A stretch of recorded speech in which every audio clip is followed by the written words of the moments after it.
متابعي قناة مواطن مصري، ونسعد دائما بلقائكم. النهاردة بإذن الله الفيديو بتاعنا هيكون في الحلقة الخامسة من تكنولوجيا المعلومات. احنا كنا قبل كده اتكلمنا عن مكونات الكمبيوتر عموما، وقلنا ان احنا الكمبيوتر لازم يبقى فيه ايه؟ يبقى فيه هاردوير وسوفت وير، وشرحنا الهاردوير بالكامل جميع الاجزاء بتاعته في الحلقات السابقه. والنهارده باذن الله هنشرح السوفت وير. كلمه سوفت وير بتعني البرامج اللي احنا بنحطها على الجهاز بتاعنا عشان نقدر نشغل الجهاز، وكمان نقدر ان احنا نحط عليه ابلكيشنز او برامج تطبيقات. طيب يبقى اذا النهارده السوفت وير عندنا نوعين، ايه هما؟ نظام التشغيل اللي هو الاوبريتنج سيستم، وبرامج التطبيقات اللي هي الابلكيشن بروجرامز. طيب نخلي بالنا يا جماعه، عايزين نتكلم الاول على انظمه التشغيل. نظام التشغيل هو البرنامج اللي بيتحط على الكمبيوتر او على اي آلة عشان يشغل الآلة ديت. طيب الاوبريتنج سيستم ده برضو طب لو هو مش موجود، لا الكمبيوتر مش هيشتغل. عشان كده احنا بنحط مثلا على الاجهزه بتاعتنا اوبريتنج سيستم او نظام تشغيل الويندوز، سواء بقى ويندوز 8 ويندوز 10 ويندوز 11، دي كلها فيرجنز من او يعني تطبيقات او تطورات من برنامج الويندوز. طيب لو برنامج الويندوز مش موجود عندنا على جهاز الكمبيوتر او في اي مشكله، لا الجهاز كله مش هيشتغل بس مش هيقدر ينفذ الايه طالما الويندوز مش شغاله، مش هيقدر ينفذ اي ابلكيشن اي تطبيق اشغله عليه. كويس قوي. طيب ايه هي بقى الابلكيشن بروجرامز؟ الابلكيشن بروجرامز دي اللي هي على فكره الاختصار بتاعها على الموبايل اللي هو الابس، اختصار لابلكيشنز. دي بتبقى البرامج دي احنا بنحطها على الكمبيوتر لخدمه اليوزر او لخدمه الكومباني او الشركه اللي احنا بنشتغل فيها. طيب ايه هي البرامج دي؟ زي مثلا مجموعه الاوفيس، وورد، اكسل، باوربوينت. طبعا في المكاتب المهندسين بيبقى فيه الاوتوكاد وهكذا. يعني كل مكان بيقدر يشغل ابلكيشنز على حسب ما هو عايز. طيب لو جينا شفنا مثلا جهاز زي الموبايل، جهاز الموبايل بيختلف عن جهاز الكمبيوتر في ايه؟ ان نظام التشغيل اللي فيه لا ما هوش ويندوز، وان كان في بعض الفيرجنز من الموبايلز نزلت نظام التشغيل بتاعها ويندوز، لكن ما اثبتش جدارة يعني او نفع كبير. فطب مال الاوبريتنج سيستم او نظام التشغيل اللي موجود على الموبايل اللي هو ايه؟ اللي هو الاندرويد. نخلي بالنا يا جماعه، نظام الاندرويد غير نظام الويندوز. نفس الحكايه لو النظام الاندرويد عطل على الموبايل بتاعك، مش هتعرف تشغل حاجه خالص من التطبيقات اللي انت حاططها. برنامج مثلا واحد محمل برنامج الاذان، واحد محمل برنامج الواتساب، وات ايفر، اي برنامج مش هتقدر تشغله الا لما تروح برضو الراجل الاي تي بتاع الموبايل وتقول له والله السيستم عندي مش شغال، فبيحط لك الاندرويد مره ثانيه على الموبايل بتاعك، وبعدين بعد كده تبتدي تحط برامج التطبيقات. يبقى اذا عايزين بس نركز على جزئيه هامه قوي، ايه هي؟ نظام التشغيل او الاوبريتنج سيستم ده هو اللي بيشغل الجهاز ككل الاول، وبعدين بعد كده بنبتدي نحط البرامج او التطبيقات اللي احنا عايزينها. الجيمز اللي الولاد بيلعبوها دي برامج تطبيقات، كلها برامج تطبيقات. برنامج انت حاطه عندك على الجهاز بتاعك علشان تخش بيه على الحساب بتاعك في البنك، ده ابلكيشنز، ده بروجرام، ده برنامج تطبيقات. فلازم نبقى احنا مفسرين ايه الفرق ما بين الاوبريتنج سيستم وبرامج التطبيقات. نظام الاوبريتنج سيستم او الاوبريتنج سيستم، نظام التشغيل ده اللي بيشغل لي المكنه بتاعتي، سواء اذا كان الكمبيوتر، موبايل، وات ايفر. نخلي بالنا، واحد يقول لي طب هو دلوقتي في اجهزه ثانيه اسمها ابل. لا، اجهزه الابل بتشتغل باوبريتنج سيستم برضه، اللي هي بيبقى عليها شكل التفاحه دي اللي متاخد منها حته يعني. دي الابل لا نظام تاني، نظام اوبريتنج سيستم تاني غير الويندوز اسمه ماك. طبعا الاجهزه دي يعني غاليه جدا لانها اجهزه البرفورمانس بتاعها عالي جدا، الكفاءه بتاعتها عاليه جدا. طيب هل الابل ما بيشغلش ابلكيشن؟ لا بيشغل ابلكيشن برضه. نفس الحكايه في الموبايل. الايفون ده اللي هو جهاز ابل، تمام، بس موبايل برضه ليه ابلكيشنز خاصه بيه، وبرضه ليه اوبريتنج سيستم خاص بيه. تمام يا جماعه، فهمنا؟ طيب ايه بقى موضوع البرنامج ده؟ يعني ايه برنامج؟ هو سيكونس، ترتيب انستراكشنز، تعليمات بتديها للكمبيوتر بينفذها في سيكونس معين، في ترتيب معين. زي ما يقول لك مثلا ايه البرنامج بتاع الطالب في اليوم بيبقى عامل ازاي؟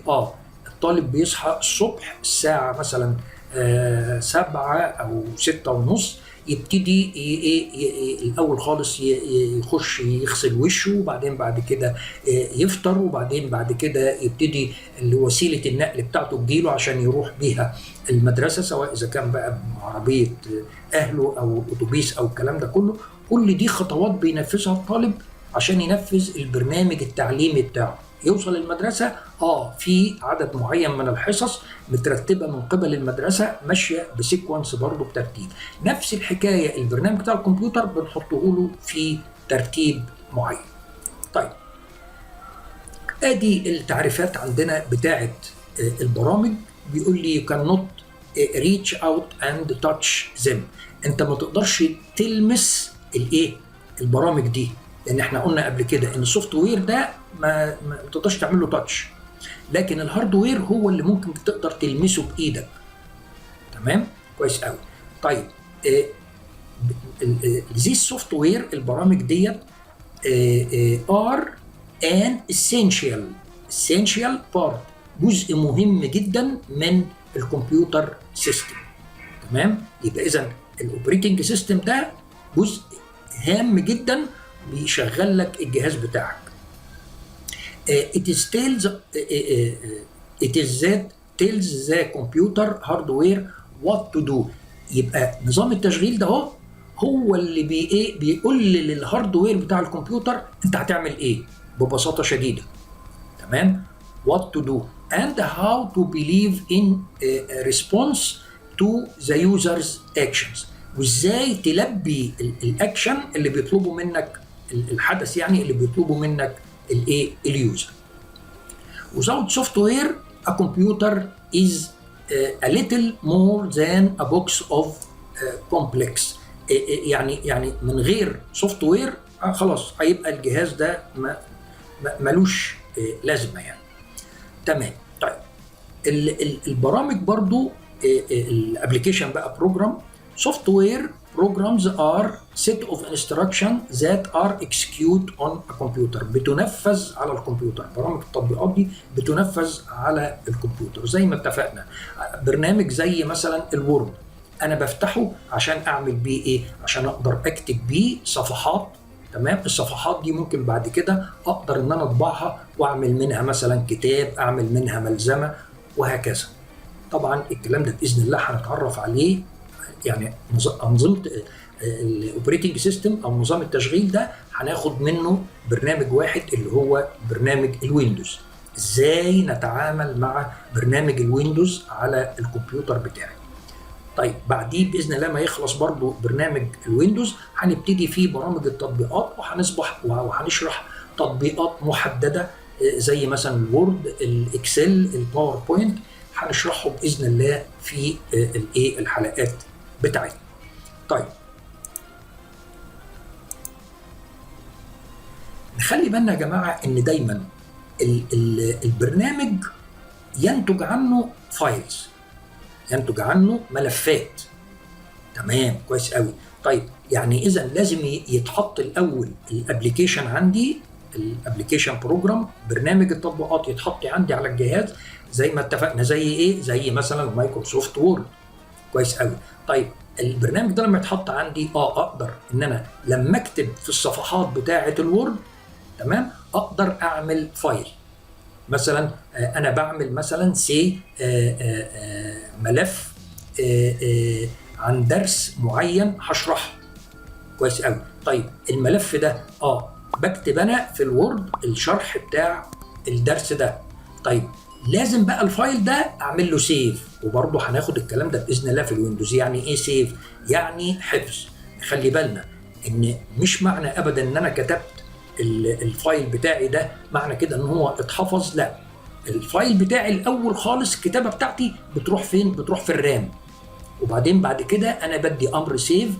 الملف ده بيتنقل من الرام يتحفظ حفظ نهائي، لانه على الرام بيبقى حفظ مؤقت، لان لو الكهرباء قطعت عليا او انا قفلت الجهاز من غير ما اعمل له سيف الفايل ده مش هشوفه تاني. تمام؟ طيب الحفظ بقى النهائي ده اللي بيبقى على الهارد ديسك. ليه؟ عشان اقدر لو انا قفلت الجهاز وفتحته تاني لا اقدر استعيده تاني من على الهارد ديسك بتاعي او وسيط التخزين بتاعي. ممكن جدا اخزن كمان على فلاش ميموري زي ما احنا شرحنا في الهاردوير. طيب نخلي بالنا يا جماعه ان البرامج اسماء الملفات بتاعتها ده بيبقى اختيارك انت حر، لكن الاوبريتنج سيستم او الويندوز لا، بتحط للملف ده اكستنشن. كلمه اكستنشن امتداد، يعني انت بتكتب اسم الملف مثلا سي وليكن علي، تمام؟ بيقوم الاوبريتنج سيستم الويندوز حاطط نقطه وكاتب بعديه DOCX. ايه فايده الاكستنشن ده؟ فايده الاكستنشن ده يا جماعه ان هو بيدلني على نوع البرنامج اللي عمل هذا الفايل. يعني اول ما الاقي الامتداد بتاع الفايل بتاعي DOCX ده معناه ايه؟ معناه ان هذا الملف اتعمل بالمايكروسوفت وورد.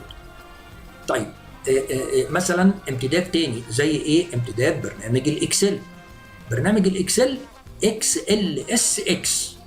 تمام؟ كويس قوي. طيب نخلي بالنا برضو ان انا لما الاقي فايل الامتداد بتاعه، واحد هيقول لي انا دايما بكتب اسم الملف وما بيشوفش الاكستنشن ده خالص.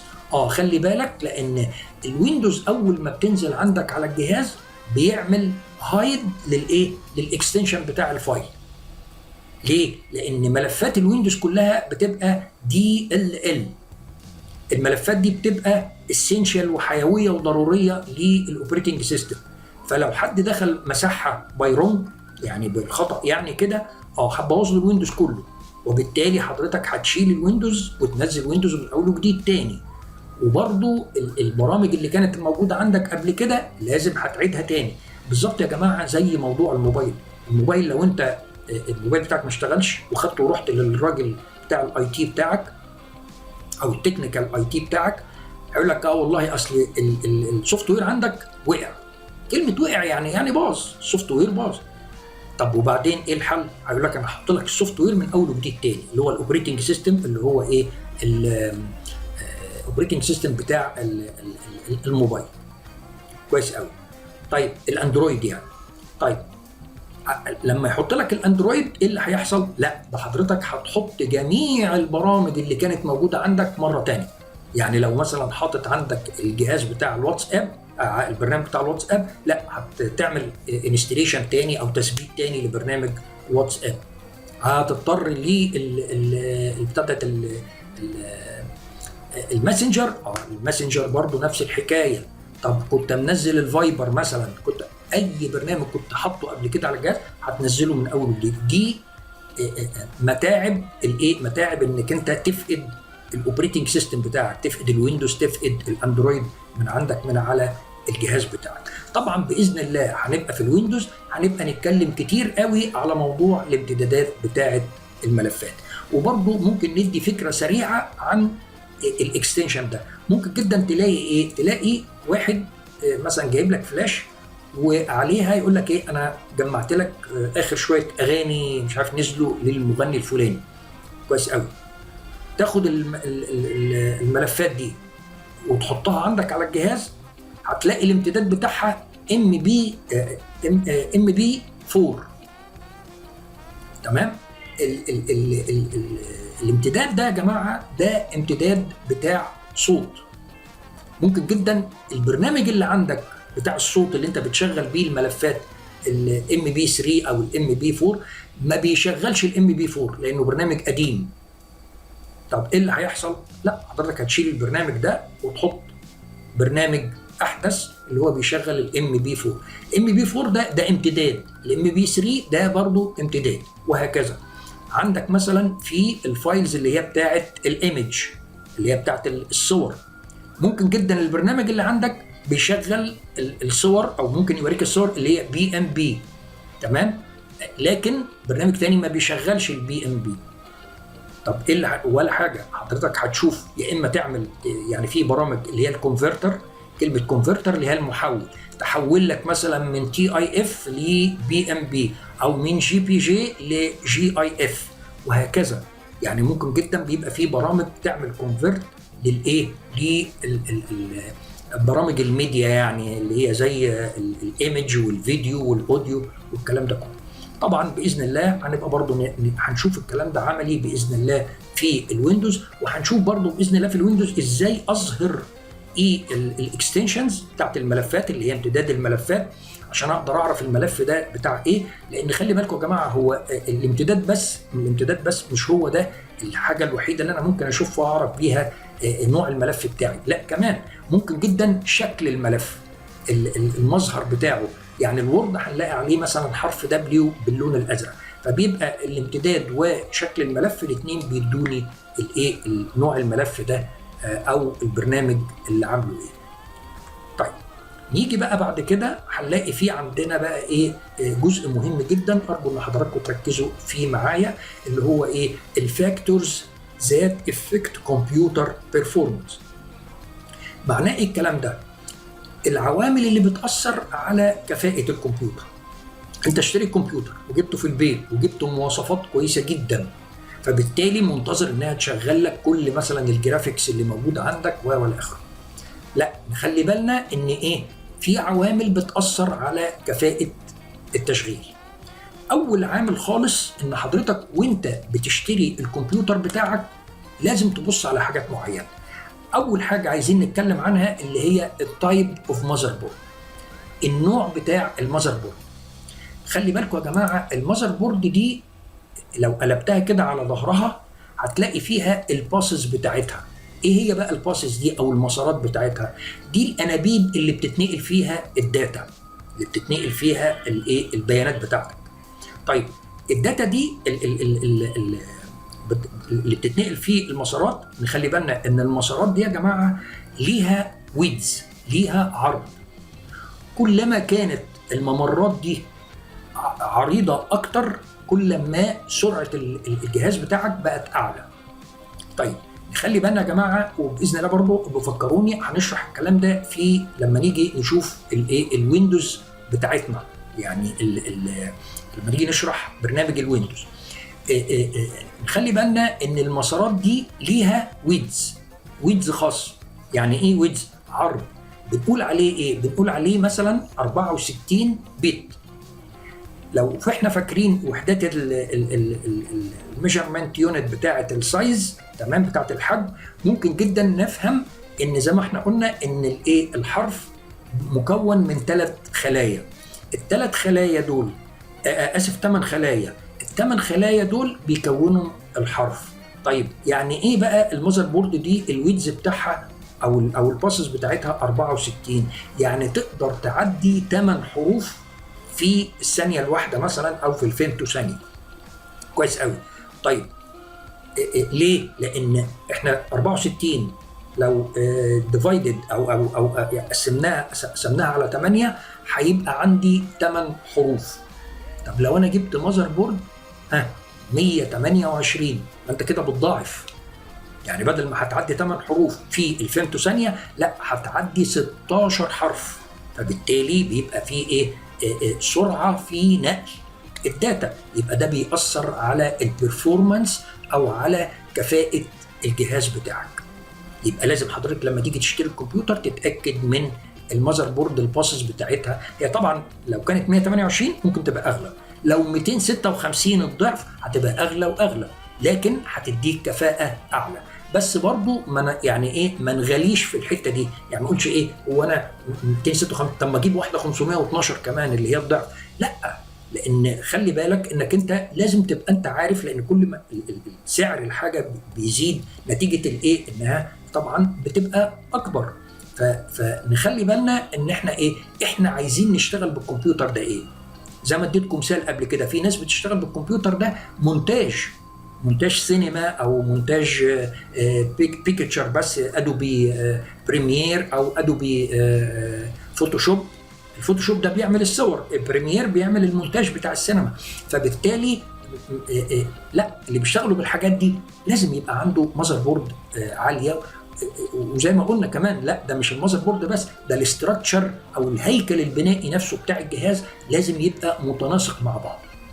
يبقى اول حاجه بنبص عليها الماذر بورد، وبعد كده الفيجا. فيجا دي اللي هي فيديو جرافيك ادابتور، اللي هو الفيديو جرافيك ادابتور ميموري، الميموري او الذاكره بتاعه كارت الفيجا. لان دي زي ما قلت لحضراتكم، وخاصه بالنسبه للاطفال، جيمز كتير لا بتحتاج كارت فيجا عالي. يعني ايه عالي؟ يعني الميموري بتاعته عاليه. وطبعا برضو كمان الناس اللي بتشتغل في زي ما قلنا في مونتاج السينما ومونتاج الايه، الصور. طيب البروسيسور كمان، المعالج اللي احنا قعدنا اتكلمنا عليه، بروسيسور سبيد اند ميموري سايز. كل الميموري برضو، البروسيسور ليه ميموري والفيجا ليه ميموري، ده غير الميموري الاساسيه بتاعت الجهاز. كل ما الكلام ده زاد، فعشان كده برضو انا نصيحه يعني ان ايه، لا لو حضرتك بتشتري جهاز جديد لاول مره، او يعني الكلام ده ما هوش واضح عندك قوي تمام المواصفات دي، يفضل ان حضرتك يبقى معاك وانت بتشتري الكلام ده حد تكنيكال شويه، عشان يقدر ان هو يعني يتناقش مع البياع ويعرف المواصفات بتاعت الجهاز. ولو ان احنا برضو باذن الله في الويندوز هنبقى نشوف، لو انا بشتري جهاز اقدر اعرف المواصفات بتاعته، اشوفها قدام عيني مكتوبه على الجهاز نفسه. فطبعا مش هيبقى سوري يعني في غش في هذا الموضوع. طيب ايه تاني كمان عندنا بيأثر على البرفورمانس بتاع الجهاز او على كارت الجهاز؟ ذا هارد درايف از بيجيننج فول. حضرتك بقى ايه، ما تلمش الافلام كلها والبتاع ده والجيمز كلها والصور كلها وتحطها على الهارد ديسك بتاعك.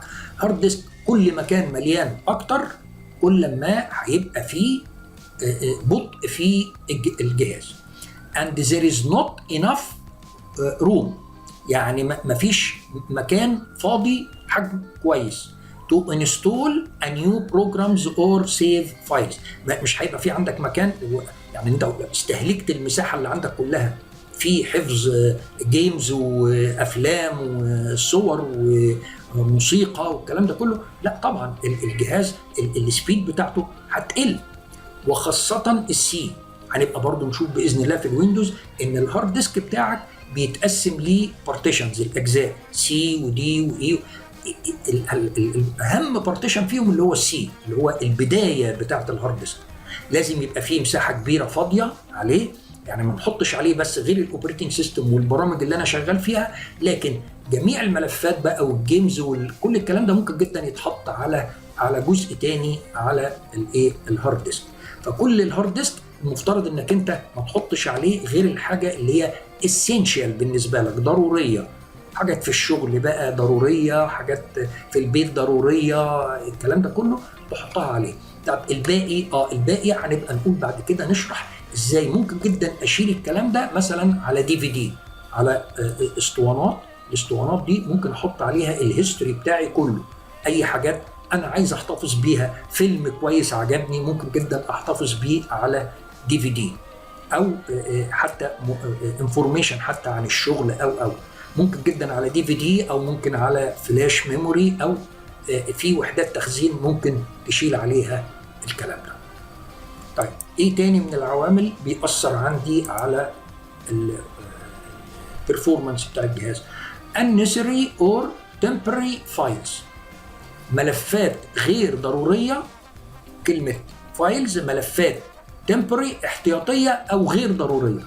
طب غير ضرورية دي زي احنا قلنا دلوقتي، حاجة مثلا انا خلاص فيلم واتفرجت عليه بس مش لازم بقى يفضل قاعد عندي على الهارد ديسك، تمام.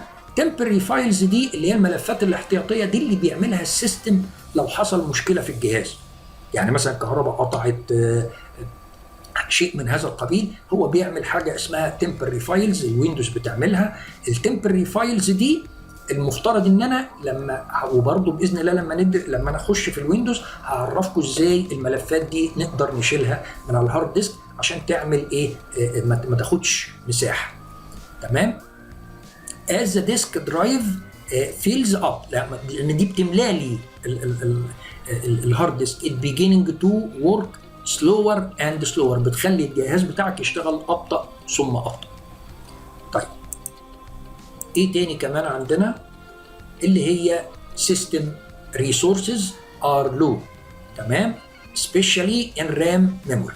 خلي بالكم يا جماعه، اي برامج انا بحطها على جهاز الكمبيوتر بتاعي او على الموبايل بتاعي، اول ما بفتح الكمبيوتر او اول الموبايل ما بيشتغل، جميع البرامج دي السورس بتاعها او البروجرام نفسه بيتشال ويتحط في الرام.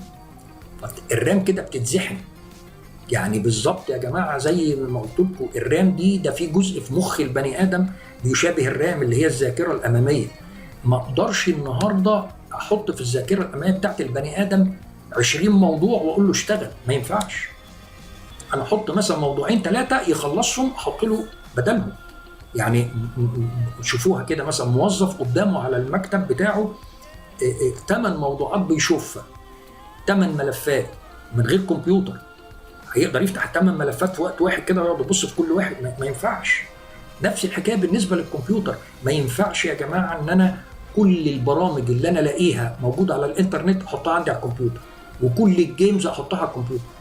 وبرضه باذن الله هنبقى باذن الله في برنامج الويندوز هشرح لحضراتكم ازاي ان انا لو نزلت برنامج من على الانترنت، برنامج على الكمبيوتر من الانترنت او حتى على الموبايل، وبعدين بعد كده لقيت نفسي مش عايزه فلازم ان انا اشيله.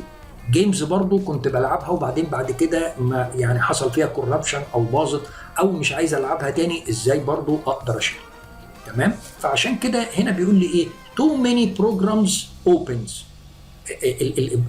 كتير من البرامج بتتفتح on program task up a lot of memory.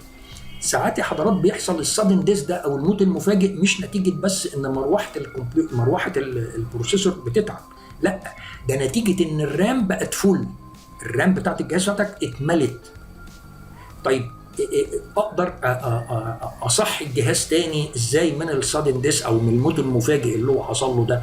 برضو باذن الله اشرح لكم الموضوع ده في الاوبريتنج سيستم في الويندوز، ازاي ان انا اعمل الت كنترول وديليت واشغل البرنامج قدام مني واشوف البرامج اللي هي اللي شغاله قدامي، ممكن اوقف برامج بحيث ان انا ادي مساحه في الرام البرامج التانية تشتغل، فهتلاقي الجهاز رجع اشتغل تاني معاك. طيب احنا كده يا جماعه اسف في برضو عامل اخير، the size of the file and its contents. نخلي بالنا يا جماعه برضو ان الملفات في احجامها بتختلف. يعني لو انا عندي ملف تكست نصوص او في شويه حسابات اكسل او لا، ده بيبقى السايز بتاعه قليل جدا، فده بيبقى خفيف على الجهاز. لكن لو جيت بقى بصيت الملفات اللي فيها جرافيكس زي مثلا الباوربوينت، زي ملفات المونتاج بتاعت الافلام والادوبي بريمير والادوبي فوتوشوب، ودي الملفات بتاعتها تقيله جدا، فيها افلام وفيها مونتاج وفيها للصور وفيها جرافيكس وانيميشن زي الباوربوينت حركه يعني. ده ممكن جدا برضو يقلل لك. عشان كده دايما يا جماعه بننصح الناس اللي بتشتغل في الباوربوينت، تعمل مثلا برزنتيشن، لازم ممكن لو الفايل بتاع الباوربوينت ده حجمه كبير قوي ممكن ما يشتغلش، تاخده معاك كده على الفلاشه وتروح تشغله في حته ما يشتغلش. ليه؟ نتيجه ان الفايل السايز بتاعه بقى اكبر من حجم الرام المتاح على الجهاز بتاعك. فباذن الله برضو كل الكلام ده هنبقى نشرحه في البرامج اللي هي متعلقه بهذا الموضوع. بكده تكون الحلقه الخامسه بتاعتنا خلصت، ونشكر لكم حسن استماعكم. سلام عليكم.